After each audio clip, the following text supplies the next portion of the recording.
السلام علیکم ورحمۃ اللہ وبرکاتہ۔ معزز ناظرین، تعلیم و تعلم یوٹیوب چینل پر آپ کا استقبال ہے۔ سلسلہ نمبر 225، سوال نمبر 1، غزوہ خندق کے موقع پر آپ صلی اللہ علیہ وسلم نے کس کو مدینے کا حاکم مقرر فرمایا؟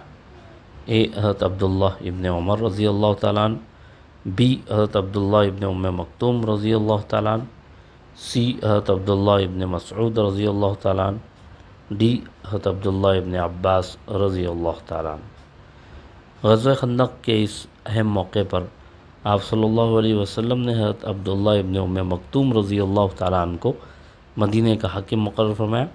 آپشن بھی درست جواب۔ سوال نمبر 2، خندق کھودتے وقت جب ایک صحابی نے آپ صلی اللہ علیہ وسلم کو اپنے پیٹ پر سے کپڑا ہٹا کر دکھایا تو ایک پتھر بندھا ہوا تھا، تو آپ صلی اللہ علیہ وسلم نے کیا کیا؟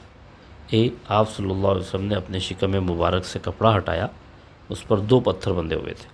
بی، صبر کی تلقین کی، سی، جنت کی خوشخبری سنائی، ڈی، فتح کی خوشخبری سنائی۔ صحابہ نے خندق کھودنے میں بہت قربانیوں کا مظاہرہ کیا تھا۔ ایک صحابی نے اپنے پیٹ سے کپڑا ہٹایا تو اس پر ایک پتھر بندھا ہوا تھا۔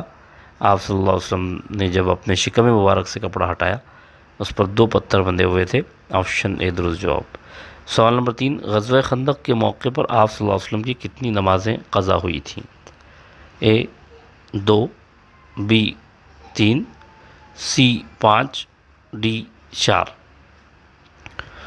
غزوہ خندق کے موقع پر ایک ایسا وقت بھی آیا کہ جس میں آپ اتنے زیادہ مصروف رہے اور دشمنوں نے آپ کو اتنا مصروف رکھا کہ نمازیں آپ کی 4 نمازیں آپ کی قضا ہوئیں۔ آپشن ڈی درست جواب۔